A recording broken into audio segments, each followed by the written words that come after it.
بهذه الكلمات أنهى مجاهد مسيرة حياته الحافلة بالعطاء، ولطالما كانت فعاله تعرف من آثاره، إذ كان بعيدا عن العيون إلا عين الله التي لا تنام. إنه أبو محمد، كما كان يكنى بين أوساط المجاهدين، وفاتح آمرلي بعد أن نال شرف الشهادة. إنه الشهيد القائد ولي تجيل السويراوي. ولد عام 73 و900 وألف للميلاد، ونشأ وترعرع في مدينة الصدر وسط عائلة عرفت بالإيمان والوجاهة. لقد كان الشهيد ومنذ شبابه موصوفا بالخصال الحميدة، مؤمنا خلوقا شجاعا متواضعا. أبو محمد كان من أوائل الملتحقين بنهضة المرجع الشهيد محمد صادق الصدر الإصلاحية، الأمر الذي عرضه للملاحقة والاعتقال من قبل جلاوزة البعث الصدامية.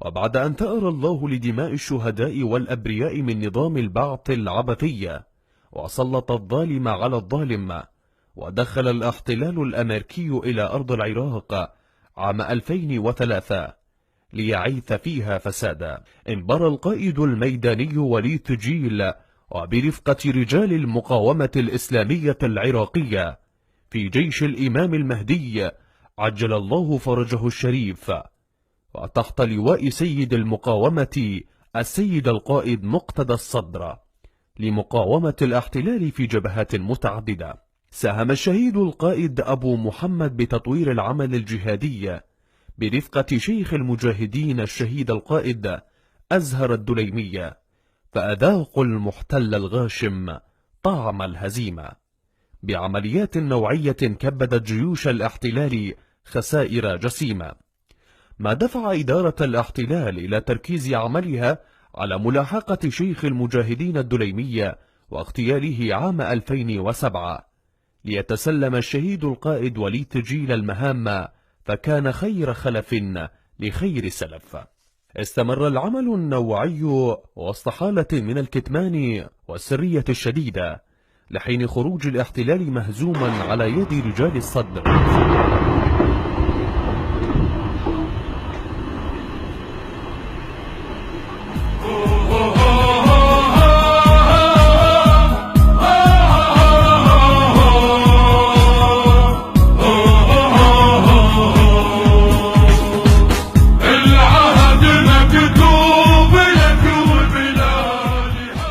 التدريب والاستعداد كان سمة رفاق الشهيد القائد ولي تجيل، وفما إن أتمت قوى الشر مخطط دخول جماعة داعش التكفيرية للعراق، حيث كان الشهيد في مقدمة المتصدين لها. ولثقة القائد الصدر به أوكلت له مهمة قيادة فوج تحرير آمرلي المحاصرة، فدخلها فاتحا ليشارك أطفال المدينة الصابرة فرحة النصر، ويختم حياته فيها مع رفيقه المجاهد خلف الشوالي صاحب 40 عاما، والذي واكبه في جميع محطات حياته، فتوجا معا بكرامة الشهادة.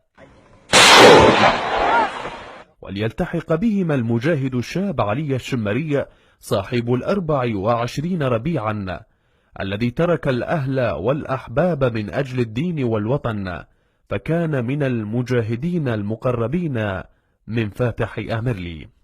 المسيرة استمرت، والعطاء تضاعف، والعمل الجهادي توسع، فكان لرفاق الدليمي والسويراوي صولات وجولات في جميع محطات التحرير كالإسحاق والحويك ومن ثم سامراء المقدسة وخط اللاين وبحيرة الترتار، التي زف خبر عودتها إلى الوطن الشهيد المجاهد صباح جبر الحسنية. حاليا التوفيق من الله سبحانه وتعالى، احنا قلنا نغتسل الجمعة، وما شاء الله حاليا احنا بحوض الثرثار، احنا وصلنا حاليا سواء السلام، وصلت الحوض الثرثار وطهرت جزيرة سامراء بالكامل. لقد خاض رفاق أبي محمد بعده المعارك بعزم لا يلين، رجال قل نظيرهم كالمجاهد على الغراوي، ذلك المقاتل الباسل الذي لم تلهه ملذات الدنيا عن لقاء الآخرة،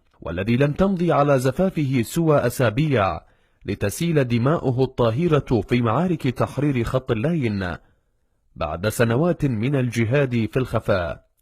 أما رفيقه أنس الأسدي، وما أدراك من هو؟ أنس الشاب الحسيني الوسيم الغيور، كان من القلائل الذين يتقنون كل فنون القتال. أنس الذي كان يعيل عائلته ويتابع دراسته الجامعية ويخدم أهل البيت عليهم السلام بصوته الصادح.